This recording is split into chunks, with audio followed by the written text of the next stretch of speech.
전문가 세 분 모시고 얘기 나눠보도록 하겠습니다. 헌법재판소 헌법연구위원을 지낸 이준일 고려대 로스쿨 교수, 김병민 경희대 행정학과 개관 교수, 노영희 변호사 세 분 모셨습니다. 안녕하십니까? 네, 안녕하세요.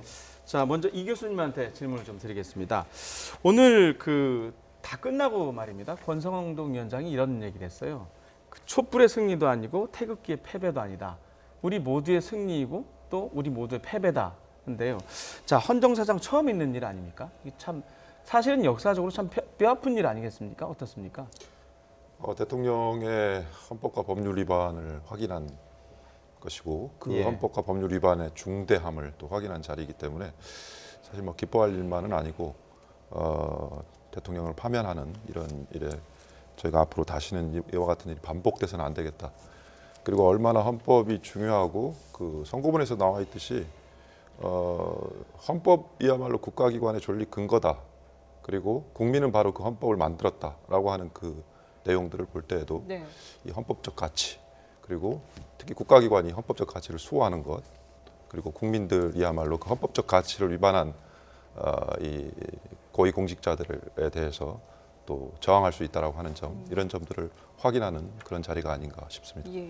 사실 이게 엄중한 그 판결이다 보니까 이게 과연 만장일치로 나올 것인지 아니면 조금 어떤 그 경론이 있었을 것인지 이런 예상들을 했었는데요. 교수님께서는 어떻게 보셨어요? 저도 만장일치는 사실 예상하지 못했습니다. 네. 근데 오늘 헌법재판관들 8분이 만장일치로 판결을 내는데 그 합당한 이유가 있었던 것 같거든요. 만약에 한두 분 정도가 뭐 박근혜 대통령 변호인단이 주장하는 것처럼 굉장히 이제 문제가 있는 소수 의견을 제시했을 경우에 지금 광장에서 나름대로 이 상황을 받아들이지 못하고 있는 민심이 더 격화될 수 있는 가능성을 고려하지 않았을까 싶고요. 네. 헌법재판관들 사이에서는 경론이 좀 오갔던 측면들이 있을 것 같아요. 근데 그 경론이 오갔다라고 하는 것은 인용이냐 기각이냐에 대한 내용보다는 오늘 재판관들의 이 최종적인 선고 내용들을 봤을 때는 5가지 유형에 대해서 굉장히 헌법상의 논란이 될 만한 부분들은 싹 뒤로 다 빼놓는 부분들을 네. 볼 수 있었습니다. 예. 그러니까 말 그대로 국회가 그 제시했던 13가지 조항들 중에서 논란의 여지가 될 부분들은 최대한 제외한 채 예. 최순실의 국정농단이면 아주 핵심적으로 집중을 맞췄고요. 사실관계가 명확하게 드러났던 부분들에 입각해서 이게 과연 대통령이라는 직을 파면시킬 정도로 중대한 위법 행위를 저질렀는가에 초점을 맞췄기 때문에 네. 아마 그러한 부분들이 8명 재판관들이 큰 이견 없이 합의할 수 있었던 부분이 아닌가 싶습니다. 자, 노 변호사님은 어떻게 예상을 하셨습니까? 사실 처음에 이제 뭐 만장일치 나올 거다 예상하시는 분들도 계시겠지만은 대부분의 경우에는 뭐 6대2 정도를 사실은 많이 예상하신 걸로 알고 있는데 네. 네. 지금 김 교수님 말씀하신 것처럼 중간에 기조가 조금 바뀌었습니다. 왜 그러냐면 그 탄핵을 반대하는 측과 탄핵을 찬성하는 쪽 측에 그 약간 격렬한 그 행위들이 좀 많이 보였고 네. 특히 그 이정미 재판관 등을 비롯한 여러 그 헌법재판소 재판관 등에 대해서 여러 가지 위협적인 행동들이 많이 있었기 때문에 혹시라도 소수 의견을 우리가 2004년 이후에 2005년에 헌법을 개정해서 소수 의견을 집어넣게끔 되어 있었거든요. 그럼 소수 의견을 밝힌 그분의 의견 때문에 혹시라도 다른 재판관들이 피해를 입을 수 있다라고 하는 부분하고 이렇게 혼란스러운 국정 상황에서 소수 의견이 한두 분 들어감으로 인해서 오히려 그 국정 혼란에서 부추길 수밖에 없다. 이거는 그렇게 하면 안 된다라고 하는 합의가 이루어졌다라고 지금 알고 있거든요. 예. 그러니까 아마도 대부분의 그 사실 이제 여기서 말하고 있는 그 무조건적인 탄핵이냐 뭐 인용이냐 기각이냐 이런 것들보다는 이런 것들이 국민에게 어떤 식으로 영향을 미칠 것인가라는 것에 좀 더 주안점을 두어서 이번에 결정을 한 것으로 알고 있습니다. 예. 그러니까 소수 의견을 밝히도록 한 부분이 사실은 그 다른 의견이라 하더라도 서로가 이제 인정하고 존중하자는 의미였는데 오히려 이번 같은 경우에는 혼란의 여지를 줄 수 있다라고 해서 이제 아무래도 만장일치로 결론을 낸 것 같은데요. 그 오늘 결정문 내용을 조금 더 구체적으로 좀 소개를 해주신다면, 좀 분석을 해주신다면 어떻게 볼 수 있을까요? 대통령 탄핵을 발의한 그 국회 소추인단이 원래 13가지 탄핵 소추 사유를 제시를 했었는데 네. 재판부에서 그것을 이제 5가지로 정리를 했습니다. 예. 그래서 아까 말씀해 주신 것처럼 그 가운데 지금 오늘 중점적으로 그 위반 여부를 다퉜던 부분은 직권 남용, 권한 남용과 국정농단 이 부분이었고 다른 이 대통령의 그 다른 권한 남용이라든지 또 세월호 부분이라든지 네. 또 이런 부분에 대해서는 논란의 여지가 있었기 때문에 뭐 확인하지 않았고 다만 이제 보충 의견에서 네. 일부 재판관들이 특히 세월호 부분에 대해서 성실 의무 위반을 확인해야 된다. 예. 뭐 그게 파면 사유는 아니라고 하더라도 네. 적어도 이런 일의 반복을 제한하지 않기 위해서 헌법 의무를 확인했어야 되는 건 아니냐. 이게 예. 좀 의미 있는 저는 판시가 아니었나 이렇게 생각합니다. 거기다가 그 국회에서의 절차상의 문제도 없었다라고 미리 못을 박았지 않습니까? 네, 원래 이 절차, 즉 적법성 문제와 관련해서 한 서너 가지가 쟁점이 되었었는데 네. 오늘 뭐 다 그 부분을 받아들이지 않았습니다. 그래서 특히 8인 체제는 이건 뭐 위헌이다 뭐 이런 주장을 했었는데 이건 뭐 헌재법에 이미 심리 정족수가 7인으로 정해져 있기 때문에 특별히 문제되지 않고 예. 또 국회 소추 법제사법위원회의 그 조사위원회라고 하는 것도 국회법상 뭐 필수적인 절차가 아니기 때문에 그것도 뭐 적법성과 관련이 없는 그런 부분임을 확인했고 뭐 국회의 토론 절차라고 하는 것도 전반적으로 국회의 소추 의결 절차는 다 국회의 자율적인 판단에 맡겨져 있는 부분이기 때문에 네네. 이 부분은 헌재가 판단할 필요가 없다. 그래서 뭐 적법적 문제는 다 받아들이지 않은 것으로 이렇게 보입니다. 그 결정문 낭독하고 네. 관련해서 순서가 조금 있습니다. 원래 그 재판을 하다 보면은 본안 전 소송 요건이 과연 타당한지 아닌지 먼저 판단하는 기준, 먼저 판단을 하고 그다음에 본안 들어가야 되는 거거든요. 네. 그러니까 이번 같은 경우에도 대통령 측 대리인단에서 절차적인 위배 사항이라고 하면서 각하를 계속 주장해 그렇죠. 왔기 때문에 그들이 주장했던 내용들이 과연 각하에 해당하는지 아닌지를 먼저 밝혀야 되는 것이고 그 밝힌 다음에 이제 이유를 설시하고 마지막으로 주문을 그 낭독하는 형식으로 이루어졌는데 제가 봤을 때 이러한 형식의 가장 지금 타당하고 탄핵 심판에 있어서 특히 가장 그 모범적인 그 순서로 이루어진 그 주문 선고라고 저는 저희가 흔히 생각합니다. 미괄식이라고 표현을 하던데요. 네, 그렇습니다. 예, 예. 저도 이제 21분인가요? 22분인가를 다 지켜봤는데 궁금한 게 하나 있었습니다. 그 평결이라는 게 보통 그러니까 선고 직전 뭐 1시간 전, 30분 전에 열릴 것이다, 이럴 것이다. 물론 확인은 안 됐지만 저희 언론사들, 기자들에서 계속 그렇게 보도를 했습니다. 근데 제가 21분, 22분짜리 그 주문을 가만히 보니까 이게 지금 직전에 한 게 아니고 느낌이 적어도 하루 전, 적어도 며칠 전에 의견 공감이 있었고 면밀하게 다 정리가 됐었다 이런 느낌이 들었는데요. 자, 헌법재판소의 연구위원을 지내신 교수님께서는 어떻게 보셨습니까? 저도 비슷한 생각을 했습니다. 예. 원래 언론에서 많이 예측했던 3월 7일 원래 선고일자 그 고지를 저도 좀 믿고 좀 예. 기다렸었는데 그게 하루 늦춰져서 3월 8일 이렇게 된 것으로 봤을 때 그 당일날 뭐 평의가 1시간 정도에 끝났기 때문에 이미 뭐 결론은 나지 않았나라고 하는 예상을 했었는데 오늘 결정문을 쭉 읽어 내려가는 걸 보니까 예. 결국 헌재는 한 가지 오로지 그 최순실의 국정농단과 그 과정에서의 대통령의 개입 내지는 그런 부분들만 집중적으로 봤고 그러니까요. 나머지 예. 부분들을 집중적이라기보다는 뭐 그 부분은 논란이 되기 때문에 이미 빼서 이미 결론은 어느 정도 확인이 되었지 않았나 이런 생각이 듭니다. 그리고 그 나머지 부분들은 아직까지도 재판 과정이 남아있기 때문에 좀 조심스럽게 접근을 한 게 아닌가 싶습니다. 저희가 지금 계속해서 화면에 그 지금 현장의 상황들도 보여드리고 있는데요. 지금 이 시각 현재 이 탄핵 반대, 그러니까 탄핵을 인정할 수 없다라고 하는 반대 집회가 계속해서 열리고 있고요. 그리고 저희가 또 오른쪽에 청와대의 모습도 보여드리고 있습니다. 이 탄핵 반대 집회가 뭐 좀 다소 격렬하게 이어지기도 하는데 일단 대통령 측에서도 이 파면 그 선고 직후에 좀 뭔가 뉘앙스가 인정할 수 없다. 서석구 변호사 같은 경우에는 이런 뉘앙스를 풍겼어요. 그러니까 이게 가장 큰 문제가 바로 대통령 변호인단의 입장에서 볼 수 있는 거죠. 그러니까 네. 서석구 변호사 같은 경우에는 선고에 들어가기 전만 하더라도 헌재 재판 결과를 존중할 것처럼 얘기를 했음에도 네. 불구하고 최종적으로 이제 8인 재판관 전원 합치 판결이 나오게 되니까 뭔가 좀 인정할 수 없다는 듯한 말씀을 하게 됩니다. 네. 그렇다면 광장에 나와서 박근혜 대통령의 탄핵을 반대하는 여러 가지 이유를 가지고 모이신 분들이 있을 텐데 그분들이 논리적으로 받아들일 수 있도록 설득해야 되는 역할이 가장 최종적으로 박근혜 전 대통령에게 있는 겁니다. 네. 그렇다면 변호인들 입장에서는 그동안 이제 의뢰인의 의뢰를 받아갖고 헌법재판소의 결정을 이끌어낼 수 있도록 역할들은 사실 다 소민이면 다 한 거거든요. 네. 근데 그 이후에도 이와 같은 불복에 대한 이 메시지를 전달하는 건 굉장히 옳지 않다고 보고요. 결국 이 고리를 끊어낼 수 있는 단 유일한 한 사람은 박근혜 전 대통령밖에 없는 겁니다. 예. 그러니까 많은 사람들이 원했던 거는 오늘의 선고가 있기 전, 뭐 어제 정도 되는 과정 속에서 헌재의 최종 결과를 겸허히 받아들이겠다는 메시지 하나 정도가 있었으면 참 좋았겠다는 생각을 했지만 그런 메시지가 없었고요. 예. 그리고 현재와 같은 상황에서 최종적인 선고가 결정이 되고 나서 이제는 전 대통령이 됐으면 그럼에도 불구하고 아직 청와대에서 어떻게 본인의 거취를 표명할 것인지에 대한 얘기가 없는 것 아니겠습니까?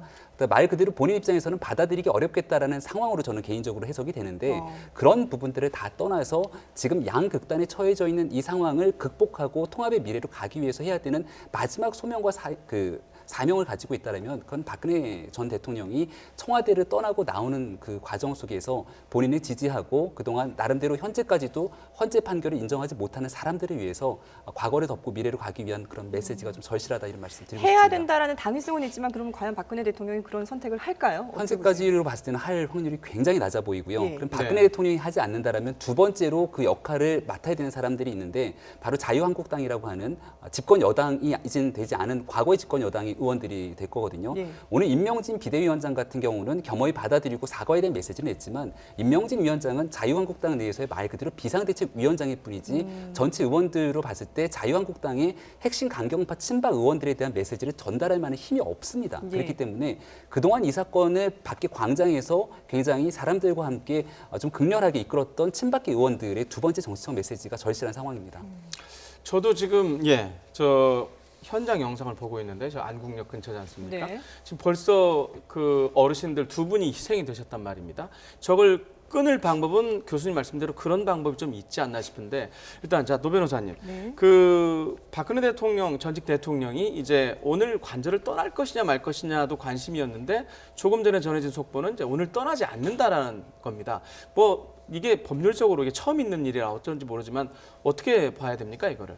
그러니까 대통령이 파면이 된 예가 없었기 때문에 그 파면이 네. 되었을 경우에 언제 관저를 떠나야 되는지에 대한 규정 같은 것은 사실은 없습니다. 네. 그렇기 때문에 일반적으로 떠날 사람들이 정리하고 갈 수 있는 시간적 여유를 주는 것이 타당한데 그럼에도 불구하고 지금 현재 청와대나 우리나라는 되게 대선 때문에 갈 길이 바쁘지 않습니까? 네. 그렇다면 정말로 이 헌재 결정을 존중하려는 마음을 가지고 있는 대통령이라면 결정으로 만약에 본인에게 유리한 기각이 났으면은 곧바로 관제해서 다시 그 청와대로 이동을 하면 되겠지만은 네. 파면이 됐을 가능성도 염두에 두고서 미리 준비를 하고 미리미리 본인이 혹시라도 파면되면 즉시 떠날 수 있도록 차비를 갖추는 게 맞는데요. 아, 그럼 못 가는 이유가 지금 미리 차비가 안 돼서 네, 그런 거 그런 같나요? 준비를 지금 하나도 못한 것으로 알고 있고요. 그 왜냐하면은 삼성동 관저에 일단 경호팀은 가 있는데 사저에 네네. 경호팀은 가 있는데 아직까지 거기에 뭔가 좀 제대로 구비가 돼 있지 않다라는 지금까지 말씀이신 뭐 거죠? 사실상 빈집이었겠죠. 예. 물론 그러니까 저 관리가 관리하시는 잘 안 분, 돼서 예. 뭐 보일러도 문제가 있는 것이고 그다음에 아. 경비동이라고 해서 경호원들이 머물 숙소도 지금 마련되어 있지 않기 때문에 본인이 네. 직접 갈 수 없다 이런 내용인데요. 그렇다 하더라도 조만간 언제 이 자리를 떠날 것인지에 대한 예측은 가능하도록 해주는 게 예의가 맞는 거 아닌가 생각합니다. 예. 일단 뭐 일부 보도에 따르면은 여행 가방에 짐을 일부 옮겼다는 얘기도 나오고 있는데 언제 그 삼성동 사저로 가겠다라는 부분은 밝히지 않고 있는 상황이죠. 예. 교수님 보시기에는 이 지금 상황을 어떻게 좀 잘 마무리할 수 있는지 어떤 해결책이 나와야 되는지 앞서서 뭐 박근혜 대통령이 좀 담화를 발표해야 된다, 수용하는 담화를 발표해야 된다라고 말씀을 하셨는데 교수님은 어떻게 보셨어요?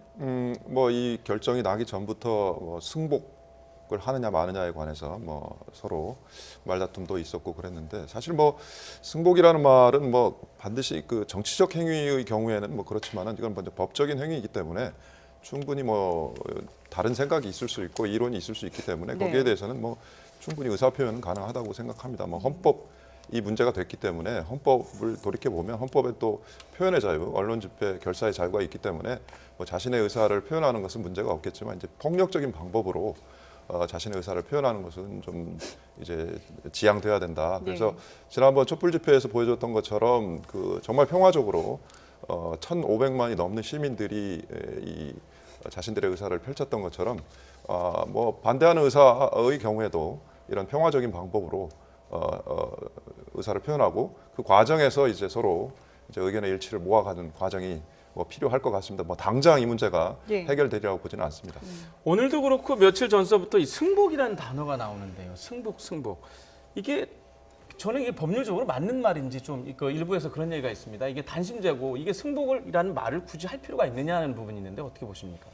탄핵 심판은 뭐 잘 아시다시피 뭐 한 번으로 끝납니다. 한 네. 번으로 끝나는데 줄곧 그 대통령 대리인단에서 이제 재심 여부를 가지고 뭐 불복을 하겠다라든지 뭐 국제사법재판소에 뭐 청구를 하겠다 뭐 그와 같은 말들을 이제 해왔는데 예. 재심과 관련해서는 사실 헌법재판소법에 명문의 규정은 없습니다. 그래서 네. 이제 헌법재판소가 그동안 이제 그 탄핵 심판의 성격에 따라서 인정하는 경우도 있었고 뭐 가장 가깝게는 통진당 사건 때 이 네. 재심을 허용할 수 있고 다만 재심 요건에 해당하지 않기 때문에 이제 각하한다라고 하는 결정이 있습니다. 그래서 제가 볼 때는 뭐 탄핵의 경우에도 일단은 과연 재심을 허용할 것이냐가 네. 쟁점이 될 것이고 그 다음은 당연히 이제 그분들이 주장하는 것처럼 8인 체제가 과연 각하 요건이야. 이거는 뭐 근데 8인 체제는 전혀 그 적법 요건에 해당하지 않기 때문에 제가 볼 때는 뭐 허용한다고 하더라도 각하되지 않을까 이런 생각을 가지고 있습니다. 예. 글쎄요, 어제 그러니까 이 탄핵 심판 선고가 나오기 전에 청와대에서 그때는 이제 대통령 신분이었죠. 박근혜 대통령이 차분하게 결과를 지켜보자라고 주변 사람들에게 얘기를 했다고 하는데 오늘 이 선고 이후에도 이제는 박 전 대통령이 됐는데 아직까지 어떤 심경이라든지 뭐 이런 거취 표명이라든지 이런 부분에 대해서는 밝히지 않고 있거든요.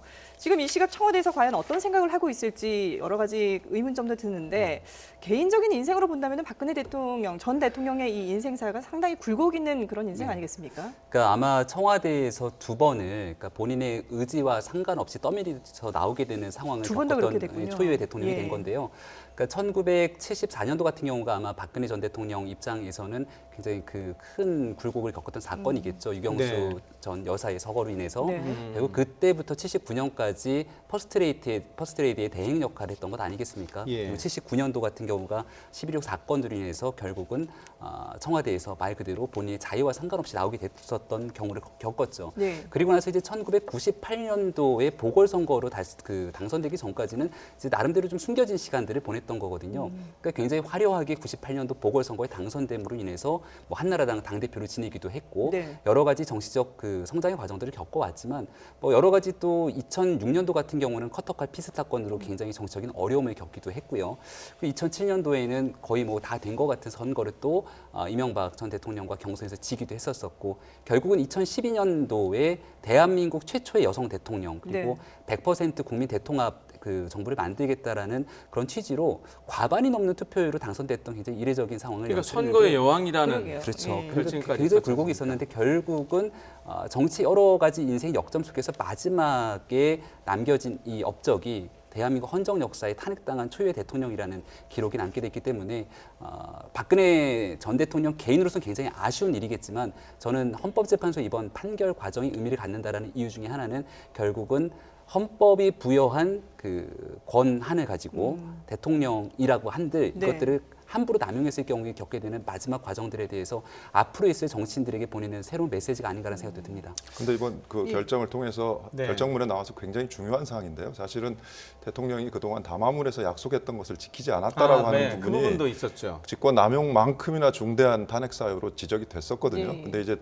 박근혜 대통령 하면 뭐 약속을 지키는 정치인이라고 이렇게 알려져 있었는데 오늘 결정에서는 그 파면 사유의 가장 결정적인 요소가 약속을 지키지 않았다라고 하는 것. 그 진실 규명하는데 적극적으로 협조를 하지 않았다. 그렇죠. 협조하지 예. 않고 결국 자신이 특검이나 검찰 수사를 적극적으로 받겠다는 약속을 지키지 않았다라고 네. 하는 부분이기 때문에 대통령이 이제라도 이제 파면을 좀 결정을 적극적으로 받아들이고 이제 좀 국민 앞에 약속을 정말 지키는 그런 모습을 좀 보여주셨으면 좋겠다는 생각이 듭니다. 예. 자, 노 변호사님. 좀 야박하긴 하지만요. 전직 대통령과 현직 대통령 어떤 차이가 있고 특히 탄핵된 전직 대통령은 어떤 차이가 있는 겁니까? 그러니까 만약에 그 탄핵이 되지 않고 스스로 물러나거나 임기를 마치고 나갔다라고 한다면 그 3명의 비서관의 비용을 나라에서 대줄 수 있고요. 예. 그리고 운전기사를 1명 고용을 해줄 수 있습니다. 그리고 국립의료원에서 치료를 해줄 수가 있고 네. 나중에 돌아가시게 되면 현충원에 안장도 되고요. 또 그다음에 그 원래 그 대통령으로서 받았던 월급이 있거든요. 연금이라는 게 있지 않습니까? 네. 그것을 이제 한 75% 정도 그 매달 받을 수 있는 그런 게 있었죠. 그런데 그리고 경호나 경비는 당연히 해주는 것이고, 그런데 이번에 이제 탄핵이 되었기 때문에 네. 그러한 모든 혜택은 다 사라지고 다만 경호와 경비 두 가지만. 두 가지만 해줄 수 있는데 그것도 이제 원래 5년이 기본이거든요. 네. 그래서 한 번 더 연장할 수 있기 때문에 최장 10년 정도까지 경호와 경비를 맡아서 해주는 그런 시스템이 되는 것이고요. 혹시 그 중에 중간에 지금 대통령에 대해서는 여러 가지 형사적인 문제가 걸려있기 때문에 만약에 금고 이상의 형을 선고받게 되거나 이것으로 인해서 확정 판결이 나게 되면은 그 현재 지금 탄핵된 것하고 마찬가지의 그런 그 결정을 볼 수 있고 또 본인이 강제적으로 뭐 구치소에 수감될 수 있는 그런 상황까지도 생각해 볼 수 있습니다. 예. 그리고 특검 수사도 이제 민간인 신분이기 때문에 일반인 신분이기 때문에 특검 수사도 소환 요청이 오면은 당연히 응해야 되는 거죠. 그러니까 검찰에서 안 그래도 대통령의 그 탄핵 결정을 주의 깊게 살펴보았던 이유 중에 하나는 대통령이 만약에 사인의 신분으로 돌아가게 되면 강제 수사가 얼마든지 가능해지기 때문인데요. 일단 지금까지 아까 말씀하신 것처럼 대통령이 그동안 약속을 지키지 않고 대면 조사 한 번도 하지 않았기 때문에 네. 대통령을 불러서 소환 조사할 수 있느냐 없느냐가 사실 가장 중요한 거거든요. 그렇죠. 그래서 이번에 그 검찰 특수본 2기에서도 대통령에 대한 수사를 강제적으로라도 꼭 하겠다라는 입장을 밝혔고, 그래서 3월 안에 모든 수사를 끝내겠다라고 한 얘기를 했었습니다. 그렇다면 일단 대통령이 지금 파면된 오늘 이 순간에 갑자기 불러서 뭐 강제 수사를 하지는 않겠지만은 예. 일단은 소환 통보를 해보고 응하지 않으면 강제 수사에 들어갈 가능성도 많습니다. 네. 오늘 대통령 탄핵이라는 초유의 사태인데요. 지금 저희 화면 영상에도 나가고 있지만은 네. 왼쪽에는 안국역 주변이고요. 오른쪽 상단에 보면 이 시각 청와대라서 청와대 이제 본관 모습인데요. 저도 저거 처음 봅니다. 사실은 저도 청와대 출입 기자도 해보고 했지만 밖에서 저렇게 카메라로 청와대를 당겨서 잡는다는 게 원래 허용이 안 되는 거거든요. 굉장히 이번에 그 청와대 저 압수수색도 금지가 됐었지만은 상당히 참 뭔가 좀 씁쓸합니다. 원래 안 되던 일이 처음이다 보니까 지금 이렇게 됐는데요. 자, 지금 이제 박근혜 대통령 지금 이제 관저에 있을 것으로 네. 생각이 되는데, 자, 아까 말씀하신 대로 뭔가 그 메시지를 국민들한테 줘야 되지 않느냐라는 말씀을 하셨는데 네. 어떤 메시지를 갖고 나오는 게 제일 좋을 것 같습니까? 참모들이랑 나름의 고민이 있을 거라고 보여지고요. 뭐 오늘은 아니더라도 아마 주말 사이에 결국은 삼성동 자택으로 이동하는 과정을 거칠 텐데 네. 그때 결국 청와대에서 나올 것 아니겠습니까? 네. 굉장히 많은 취재진들이 모두가 다 박근혜 대통령, 전 대통령이 나오는 걸 기다리고 있을 거고, 근데 아무런 메시지 없이 그냥 삼성동 자택으로 들어간다? 허용할 수 없는 일이겠죠. 따라서 국민들에게 보내는 첫 번째 메시지는 정말 겸허한 사과의 메시지가 필요할 겁니다. 사과. 네. 예. 지금 이와 같은 상황으로 국정을 대혼란으로 이끌어왔던 부분들에 대한 겸허한 사과의 메시지가 반드시 필요할 거고요. 그리고 두 번째 메시지는 앞서 말씀드렸지만 박근혜 전 대통령을 지지하고 여지까지도 박근혜 대통령은 죄가 없다고 생각하는 많은 사람들이 있을 겁니다. 네. 지금 현재 박근혜 전 대통령을 헌법재판소에서 최종적으로 탄핵 선고가 됐지만 예. 거기에 대해서는 대통령직을 수행하지 못할 거라고 하는 중대한 헌법 위반에 대한 얘기가 있습니다. 다만 이재용 부회장이 구속됐던 뇌물죄라든지 앞으로 있어서 형사상 재판에 대한 얘기들의 유무죄 여부는 조금 다퉈볼 여지가 있는 거거든요. 그렇기 때문에 이런 부분들에 대해서 박근혜 전 대통령 입장에서는 지금 이제 앞으로 이어질 검찰의 대면 조사나 수사에도 이제는 자연인 신분이기 때문에 더 겸허하고 앞으로 요청이 온다면 얼마든지 더 적극적으로 임하겠다라고 하는 메시지가 반드시 필요할 겁니다. 예. 지금 일각에서는 벌써부터 혹시나 삼성동 자택에 들어가서 박근혜 전 대통령이 나오지 않으면 검찰이 일부러 들어가서 강압적으로 끌어내야 되는 것인가에 대한 이야기까지 나오게 되는 것들은 결국 이와 같은 상황은 박근혜 전 대통령 본인에게 책임이 있다는 거거든요. 예. 헌법재판소의 오늘의 판결 과정에서도 굉장히 중요한 의미를 담았던 거 하나는요.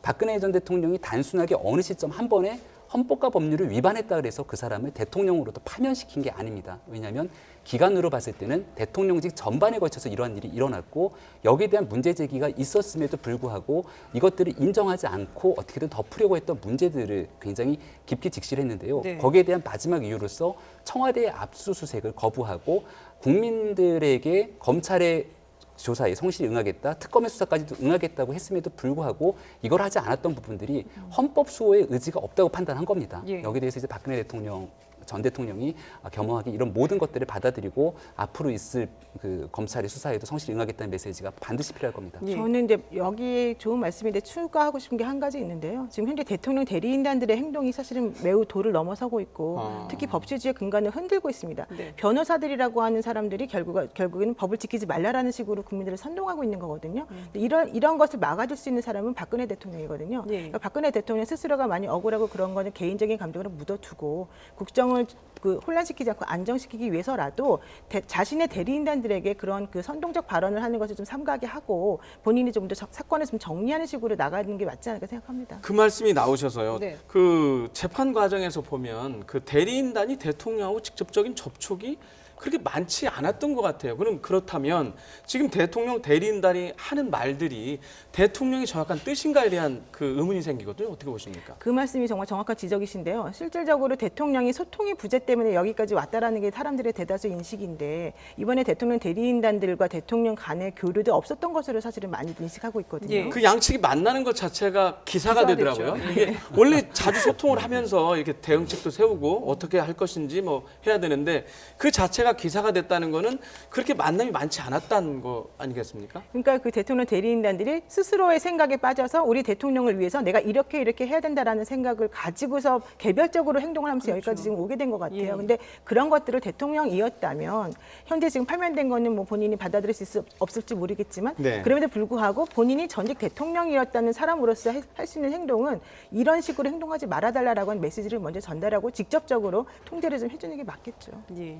결과가 마음에 들지 않더라도 나라를 위해서 그렇죠. 예. 예. 자, 지금 계속해서 저희가 이제 시위 장면을 보여드리고 있는데, 뭐 11시에 이제 선고가 시작된 그 순간부터 계속해서 시위가 이어지면서 지금 오후 4시 40분이 넘어가는 지금까지도 계속 이어지고 있습니다. 뭐 일부 좀 격렬하게 시위가 이어지는 곳에서 부상자와 사망자까지 발생하긴 했습니다만은 아직까지는 더 이상 이제 뭐 불미스러운 상황은 전해지지 않고 있는 것 같습니다. 지금 예정대로라고 하면 이제 탄핵에 찬성하는 네. 이른바 이제 촛불 촛불 집회. 집회도 지금 저녁 7시에 광화문에서 광화문에서 지금 열리죠. 예정이 돼 있는데 네. 혹시 또 이제 탄핵 이전과 이후는 다릅니다. 서로 감정이 네. 혹시나 뭐 불상사가 오래되지 않을까 그런 뭐 걱정도 있는데요. 예. 자, 이제 이 대통령 박근혜 전 대통령이 파면이 됨으로써 대선 시기도 좀 더 앞당겨지게 됐거든요. 과연 이제 그럼 대선을 황교안 권한대행이 이제 책임지고 이어 나가야 되는데 오늘 안에 뭐 이런 모든 구체적인 내용을 발표하기는 힘들겠지만 앞으로 어떤 일정을 좀 짜야 될까요? 헌법에 뭐 명시되어 있습니다. 네. 대통령이 거리 시에는 반드시 60일 안에 선거를 치르도록 이건 뭐 헌법의 명령이기 때문에 네. 60일 안에 이제 당연히 선거를 치러야 되고 근데 단지 이제 선거 일자는 이제 50일 전에 공고하도록 되어 있기 때문에 예. 이제 그 권한을 지금 권한 대행이 가지고 황 총통이가 가지고 계시기 때문에 예. 이제 뭐 조만간에 뭐 그 선거일을 선거일. 선거일을 발표하지 않을까 이런 예상이 듭니다. 네. 예. 예. 이전에는 뭐 보통 이 60일을 계산하면 5월 9일이 되지 그렇죠. 않겠느냐 예. 이랬는데요. 자, 통상적으로 대통령과 정부 여당은 당정 협의란 걸 합니다. 자, 지금 대통령은 이제 황교안 대통령 권한대행입니다. 5시에 기자회견이 예정이 돼 있는데 네. 당정 협의를 해서 예를 들면 대선 일자라든가 이런 거를 발표를 해야 되는데 지금 이렇게 되면 여당이 없어졌어요. 네. 그렇죠? 누구랑 협의를 해야 됩니까? 집권 여당이 없기 때문에 그만큼 황교안 권한대행의 어깨가 엄청나게 아. 무거워졌다고 볼 수 있는 거고요. 따라서 지금 황교안 권한대행 같은 경우는 본인 스스로 이야기를 하지 않았지만 언론을 통해서라든지 여러 정치인들의 입장에서 봤을 때는 대통령에 출마하려고 하는 것들이 아니냐라는 생각들을 갖고 있기 그렇죠. 때문에 여기에 대해서 이제 황교안 권한대행이 선거일을 공고하는 최종 기간이 20일입니다. 네. 그러니까 이제 얼마 남지 않았거든요. 예. 한 열흘 남은 기간 동안 황교안 권한대행이 스스로가 대통령 선거에 출마할지 말지에 대한 여부를 결정하게 되겠죠. 아, 일단 본인 문제가 걸려 있네요. 그렇죠. 왜냐하면 예. 본인이 20일의 선거일을 5월 9일로 한다고 공고를 했는데 네. 하고 난 다음에 본인이 심판이었던 사람이 선수로 뛰어든다는 거는 국민들이 납득하기 굉장히 어려운 상황이라 예. 아주 만약의 경우라도 결심을 해서 이번 선거에 출마하겠다는 의지가 있으면 그 직전에 아마 이야기를 해야 될 겁니다. 근데 지금 있으면 이제 5시에 황교안 권한대행이 대국민 담화를 한다 그러는데 박근혜 대통령이 전 대통령이 담화가 없는 상태에서 지금 황교안 대행의 담화가 있기 때문에 훨씬 더 그 무게감이 중요하다고 볼 수 있고요. 네. 여기에 대한 담화 속에서 담긴 메시지 중에 하나는 이제 60일 앞으로 다가온 조기 대선에서 정치적 중립 의무를 지키면서 굉장히 슬기롭게 이 국면을 극복해 나가야 된다는 메시지를 분명히 던질 겁니다. 네. 본인 스스로 그와 같은 메시지를 전달했다라면 스스로 선거에 출마하기는 굉장히 어렵게 되는 시점이 오지 않을까 싶고요. 선거가 너무나 짧은 시간에 다가왔기 때문에 예. 사실 이제 5월 9일에 선거를 치르게 된다면 30일 전이라고 하는 4월 9일까지는 공직자들은 전부 다 사퇴를 해야 되거든요. 그러니까 지금 현재까지 유력 주자로 불릴 수 있는 여러 후보들이 뭐 도지사라든지 이런 공직을 갖고 있기 때문에 네. 4월 9일 전까지는 거의 각 당의 후보 경선들이 다 마무리져야 되는 그런 상황이기도 합니다. 혹시 헷갈릴까 봐요. 일반적인 상황이라면 그 대통령 선거일 90일, 그러니까 네. 3달 전에 그렇죠. 사퇴를 하면 되는데 지금 탄핵 급한 네. 상황이지 않습니까? 이런 경우에는 30일로 30일입니다. 네. 규정이 바뀌는 거죠. 자, 그런데 노 변호사님, 황교안 대통령 권한대행 같은 경우에 지금 물론 촛불 집회하는 측의 입장에서 보면 물론 이전에 주장이었지만 황교안 대통령 권한대행도 같은 탄핵 대상이다. 이렇게 지금 얘기를 계속 해왔단 말입니다. 이게 지금 앞으로 본인의 행보에 영향을 좀 미칠까요? 어떨까요? 아무래도 지금 만약에 탄핵이 기각이 되었다라고 하면은 그 대통령 박 전 대통령도 사실은 문제가 없다라고 판단을 한 거니까 본인도 좀 자유로울 수 있겠지만은 예. 인용이 되었다라고 하면은 사실은 그럼요. 예. 같은 사람들인데 이 사람은 파면되고 이 사람은 오히려 권한대행으로 행사를 하느냐 이제 이런 얘기가 나올 수밖에 없는 거거든요. 그래서 그런 것들을 고려하지 않을 수 없는 지금 입장에 놓여 있기 때문에 황 권한대행이 대통령 후보로 선거에 나오고 싶다 하더라도 사실은 본인이 스스로 자제를 해야 되는 그런 상황이 좀 돼버렸고요. 그래서 20날을 기준으로 해서 아까 그 교수님 말씀은 그 전에 선거 뭐 나갈지 말지를 결정해야 된다라고 했기 때문에 제가 보기에는 안 나가는 쪽으로 결정하시는 걸로 맞는 것 같고 또 그래서 네. 만약 그런 식으로 일이 진행이 된다면 4월 15일이나 16일 정도에 이제 후보자 등록 신청 마감이 있거든요. 네. 네. 이 기간에 후보자 등록 신청을 마감하고 그다음 17일부터 선거운동을 시작하는 기간이 되어버리기 때문에 네. 아마도 20날 기준으로 해서 본인의 거취를 결정하지 않는다라고 한다면 4월 15, 16일까지 기다려는 봐야 되겠지만은 가능성이 이렇게 많지 않다라고 보는 게 맞겠습니다. 예. 자, 뭐 이게 지금 이제 대선 전국으로 본격적으로 돌입을 하게 되면서 각 당에서도 이제 뭐 여러 가지 셈법을 계산을 하고 있을 텐데요. 오늘 그 대통령의 파면 선고가 나온 뒤에 권성동 위원장이 개헌과 관련해서 또 좀 의미 있는 얘기를 했거든요. 그러니까 이제 지금 계속해서 이런 상황이 결국은 이 대통령제, 제왕적 대통령제가 문제가 있어서 그런 것이다라고 계속 지적이 나왔기 때문에 이 부분에 대해서도 얘기를 했던 것 같은데 일단 들어보고 얘기를 나눠보도록 그럴까요? 하겠습니다. 절대 권력은 절대 부패하게 되어 있습니다.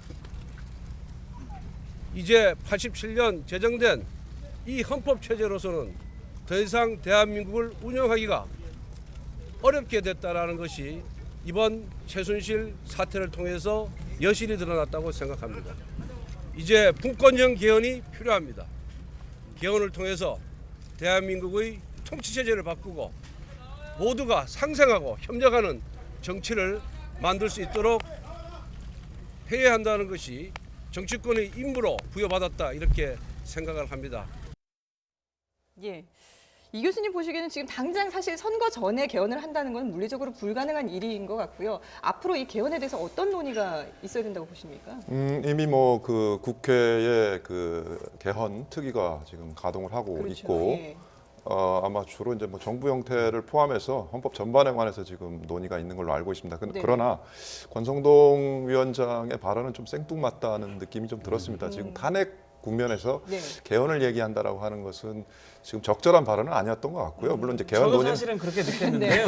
저 장을 정확하게 바른정당 네. 소속 아닙니까? 이용을 정확하게 했다라고 저는 판단을 하는데 그 어찌됐든 그 논란이 붙을 수 있고요. 충분히 논쟁거리가 될 만한 건 맞거든요. 근데 이제 당장 아까 네. 말씀드렸듯이 이제 60일 안에 대선을 치러야 되는데 개헌은 적어도 60일 이후의 일이기 때문에 그렇죠. 지금 개헌을 얘기한다라고 하는 것은 조금 너무 앞서가 있지 이르는 않나라는 것이, 예. 생각이 들고 어떤 면에서 지금 가동하고 있는 국회의 개헌 투기라고 하는 것도 어떻게 보면 60일 동안은 이제 정지될 텐데 그것은 대선 이후로 예. 다시 논의해야 될 사항이 아닌가라는 생각이 듭니다. 다음 정권에서 논의를 해야 된다. 예. 자, 얘기가 나온 김에 그렇다고 그러면 자, 좀 너무 빠르다고 하지만 그러면 그 지금 다시 들어갔는데요. 이른바 그 네. 빅텐트. 저 김종인 전 대표도 지금 네. 밖으로 네네. 나갔지 않습니까? 이게 가능해질까요? 그러니까 지금 저는 권성동 위원장의 저 같은 발언에 대한 정치적 함의가 담겨 있는 분명히 있을 내용들이 것 같아요. 굉장히 크다고 보여지고요. 예, 예. 김종인 전 대표가 왜 박근혜 대통령 탄핵 선고 이전에 서둘러 갖고서는 본인의 비례대표 의원직을 던지면서까지 나왔을까? 이미 탄핵 선고가 이뤄지고 나면 60일 이내에 조기 대선을 치러야 되기 때문에 그 이후에 빅텐트 시동을 거는 것들은 하루 이틀이 촉박해서 시간이 없습니다. 네. 이미 시동을 걸려서 돌아가고 있다고 봐도 무방하고요. 지금 이 순간 오기 전에 보니까 바른정당의 정병국 대표가 대표직을 던졌더라고요. 그렇죠. 네. 그러니까 이제는 새로운 시작이 돼야 된다는 얘기를 하게 되는데 이번 대통령 탄핵 선고 이후로 가장 크게 흔들렸던 자유한국당입니다. 예. 지금 자유한국당에서 1차 분당 열차를 타고 나왔던 사람들이 바른정당을 차렸는데 그로부터 여론이 주춤주춤하면서 바른정당의 지지율이 떨어지기 시작했고 또 박근혜 대통령 탄핵을 반대하는 여론들이 들고 일어나면서 첫 번째 나오지 못했던 사람들이 존재하거든요. 네. 뭐 대표적인 케이스가 나경원 의원이라든지 그리고 반기문 전 총장 편에 서 있었던 네. 의원들이 쭉 충청권 충청권, 의원들이 예. 있을 건데 이러한 의원들이 현재 탄핵 선고 이후에 자유한국당이 그대로 남아 있을 것이냐 그렇게 보기 좀 어려움이 있을 거고요. 아마 바른정당이 정병국 전 대표가 아닌 새로운 인물을 추대함으로 인해서 바른정당과 국민의당, 그러니까 말 그대로 여기서 주장하고 있는 건 절대 권력이라고 하는 사람들, 지금 현재로서는 친문과 친박을 제외한 나머지 사람들이 모여서 빅텐트를 치겠다라는 거고요. 말씀하셨지만 대선 전에 개헌한다라는 거는 물리적으로 100% 불가능에 그렇죠. 가까운데 그럼 어떻게 할 의지냐라고 제가 예측하는 바에 따르면은 아마 선거 과정에서 그것들을 국민들한테 절대적으로 명쾌하게 공표를 하지 않을까라는 생각이 드는 대선 겁니다. 공약으로 나갈 것이다. 단순한 공약으로 얘기됐을 경우에는 예. 뭐 여태까지 후보들이 다 개헌한다 지켜간다고 공약했는데 안 지키지 않았느냐라고 하는 것 아니겠습니까? 명백하게 시점까지 못을 박는 거죠. 현재 얘기가 나오는 것처럼 내년도 지방선거에 개헌하겠다고 못을 박고요.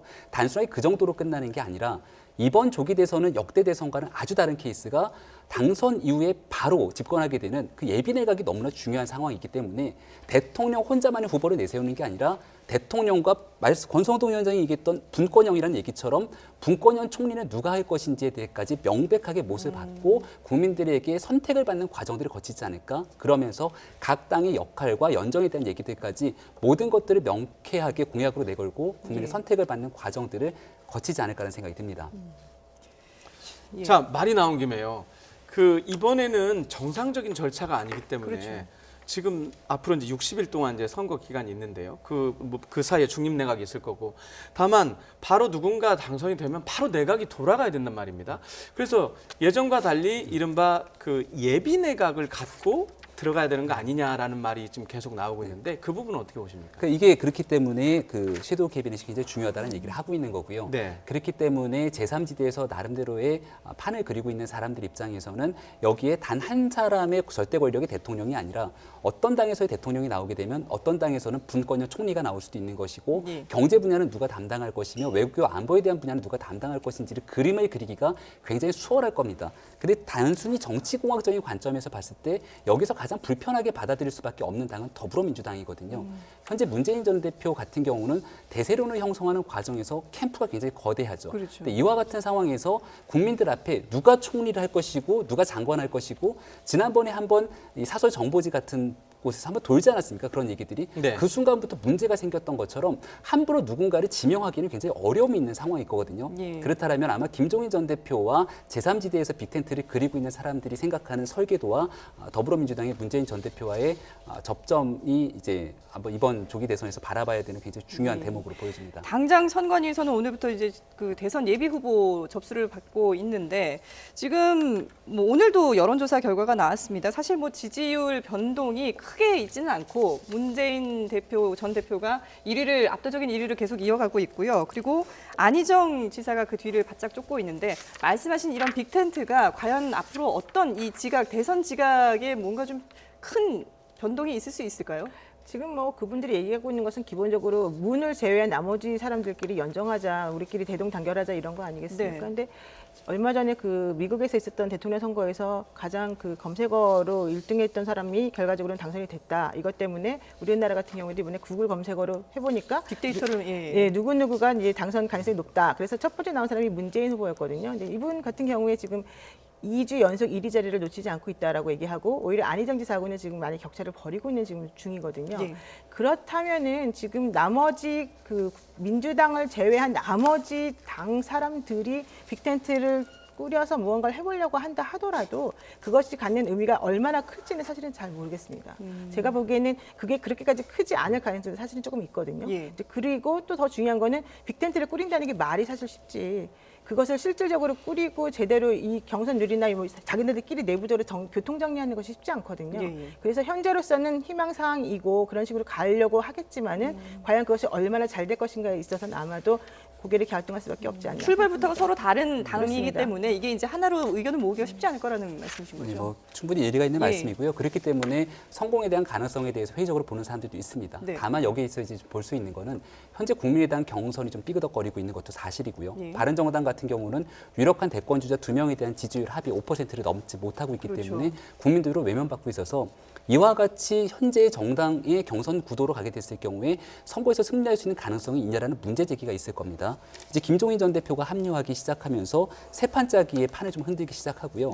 아예 정당 간의 경선이 아니라 제3지대 빅텐트와 개헌을 논의로 한 이러한 미래 가치들을 선언한 다음에 그 안에서의 대통합 경선들을 아마 논의할 수 있는 가능성들도 있지 않을까. 지금 시간이 워낙 없기 때문에 네네. 그런 가능성 속에서 새롭게 판이 설계가 된다라면은 글쎄요, 저는 뭐 일말의 가능성들은 현실 가능성이 있다라고 보여지고 여기 굉장히 중요한 인물 중에 하나가 바로 주요 변수가 안희정 지사라고 볼 수 있는 네. 거거든요.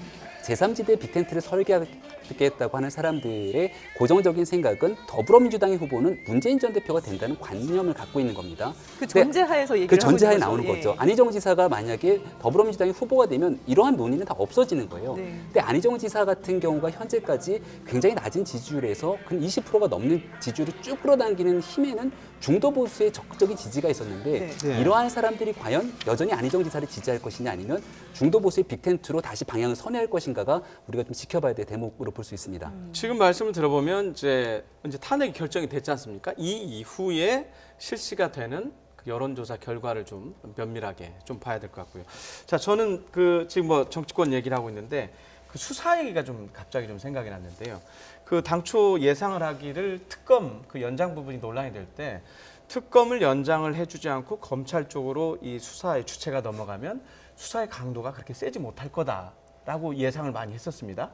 근데 자, 지금 이제 탄핵이 됐습니다. 그러면 지금도 그렇게 예상을 할 수 있을까요? 아니면 정상적으로 특검처럼 좀 강하게 수사를 할 수 있을 것으로 예상을 할 수 있을까요? 뭐 두 가지 측면이 있는 것 같습니다. 네. 그동안 이제 검찰이 특수본에서 1차 수사를 했고 또 특검이 이제 2차 수사를 했는데 네. 특검이 보여준 뭐 그 열성에 이제 비교해서 검찰이 좀 어떻게 보면은 좀 미흡했다라고 하는 자책 뭐 이런 것도 들었을 것 같고요. 네.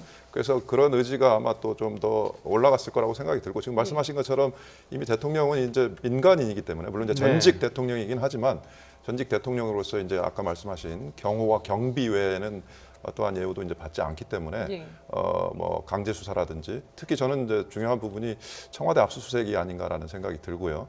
그래서 사실 대통령의 범죄 혐의도 중요하지만 대통령의 범죄 혐의를 도왔던 청와대 참모들의 범죄, 그 전 수석들의 우병우 전 민정수석을 네네 그런 비롯해서. 분들의 예. 범죄 혐의까지도 입증을 하려면 먼저는 청와대에 대한 압수수색이 신속하게 이루어져야 되지 않겠나 이런 생각이 듭니다. 김 교수님, 네. 지금 이론적으로, 논리적으로, 법적으로만 보면 지금 청와대에 박근혜 전 대통령이 관저에 있습니다.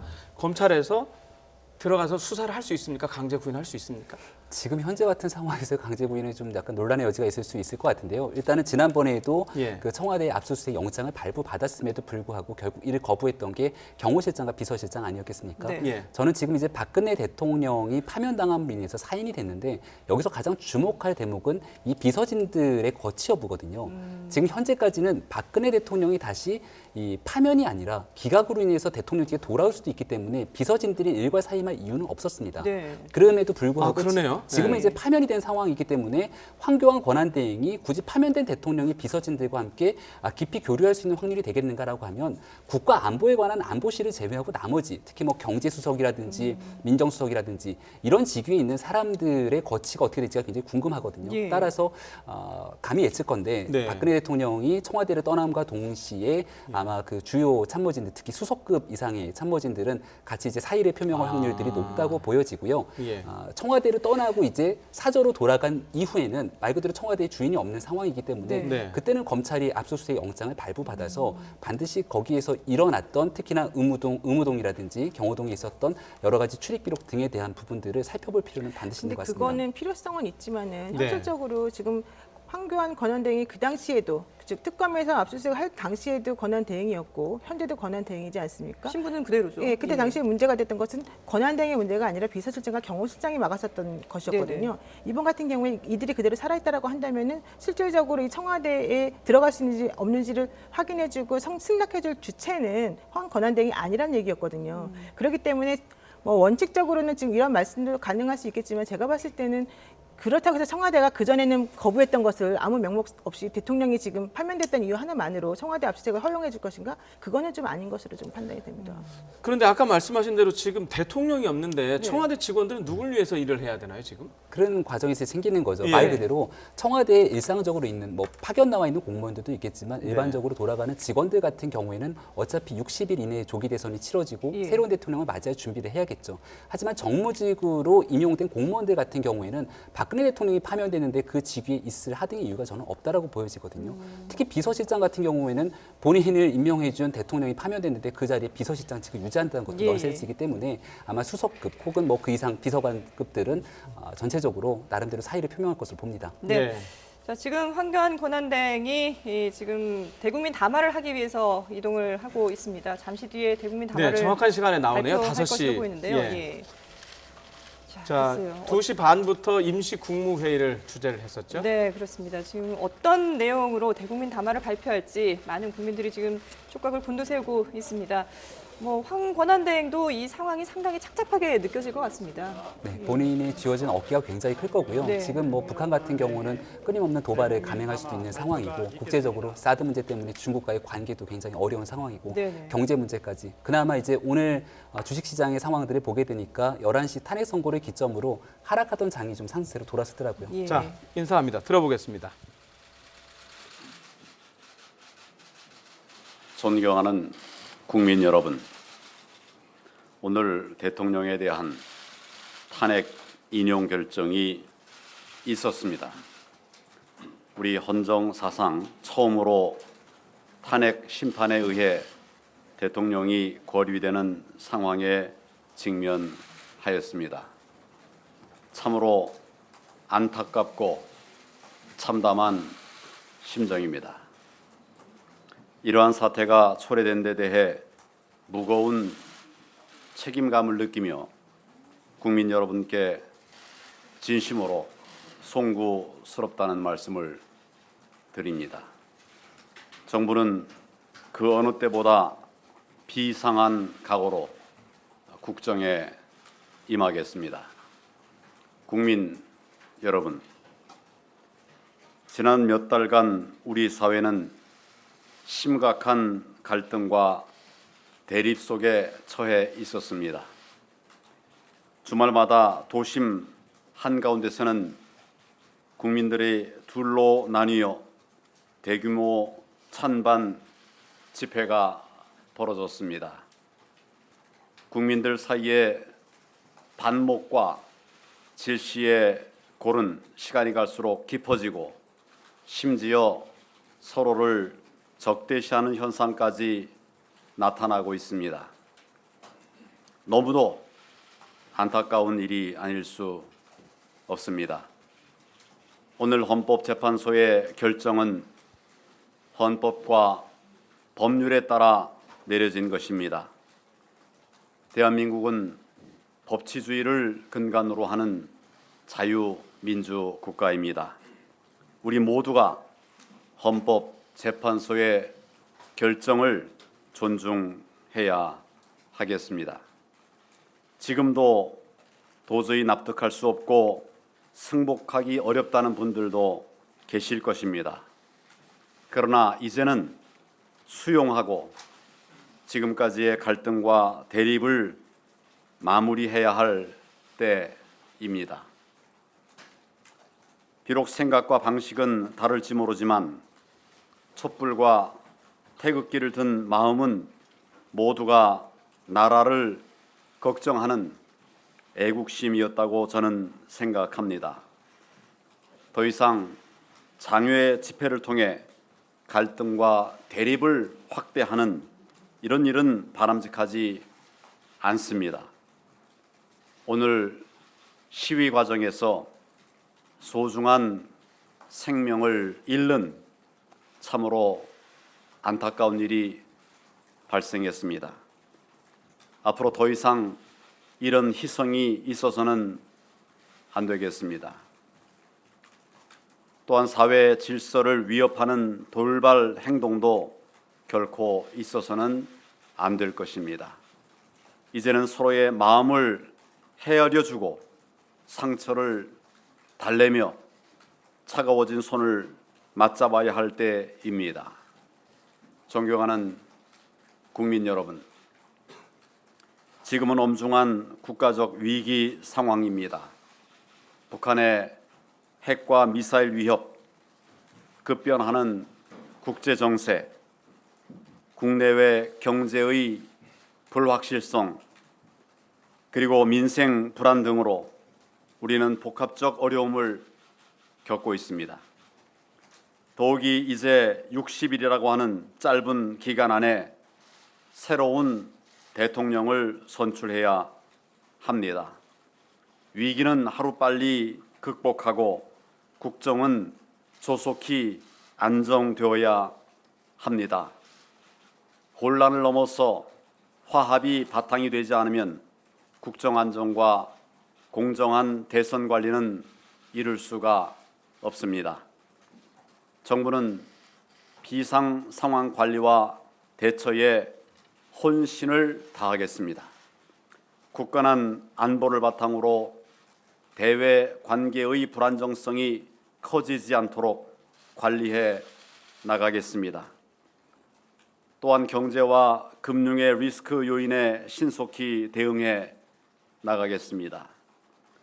어려운 상황일수록 더 곤란을 겪는 취약계층을 살피는 등 민생 경제를 적극적으로 챙기겠습니다. 이와 관련하여 정치권의 적극적인 협조를 요청드립니다. 이제는 광장이 아니라 국회에서 문제를 풀어야 합니다. 국회가 소통을 통해서 합의를 이끌어내야 합니다. 국민들의 갈등과 상처를 치유하는 데 큰 역할을 해 주셔야 합니다. 국민 통합에 앞장서는 본연의 역할을 통해 대한민국의 희망을 찾을 수 있도록 정부와 함께 협력해 주시기를 바랍니다. 존경하는 국민 여러분, 저는 지난 3개월 동안 국정의 공백을 최소화하고 안정적으로 국정을 운영하기 위해 많은 현장을 찾아 여러 분들로부터 의견을 들었습니다. 전 내각과 함께 혼신의 노력으로 국정을 챙기기 위해서 힘써 왔습니다. 국민 여러분의 협조가 없었다면 가능하지 않은 일이었습니다. 안정적 국정 운영을 적극 도와주신 국민 여러분께 깊은 감사 말씀을 드립니다. 우리에게는 많은 시련을 딛고 오늘의 대한민국을 일궈낸 저력이 있습니다. 저는 우리 국민의 단합된 힘으로 지금의 위기도 반드시 조속히 극복해 낼 것이라고 믿고 있습니다. 대한민국이 결코 멈추지 않고 다 함께 희망을 안고 나아갈 수 있도록 국민 여러분께서 지혜와 힘을 모아 주시기를 바랍니다. 온 국민의 단합이 필요합니다. 국민 여러분의 협조를 거듭 간곡히 호소드립니다. 감사합니다.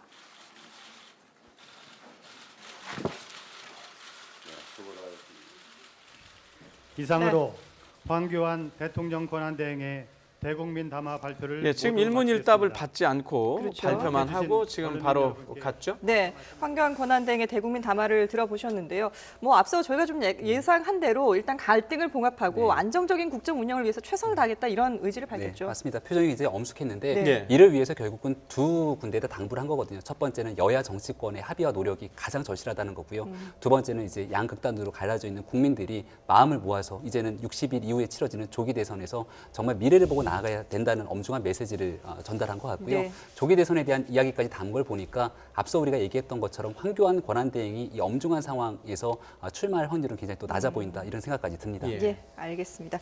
자, 지금까지 헌법연구위원을 지낸 이준일 고려대 로스쿨 교수, 김병민 경희대 행정학과 개공교수, 그리고 노영희 변호사 세 분과 함께했습니다. 잘 들었습니다. 고맙습니다. 고맙습니다. 네.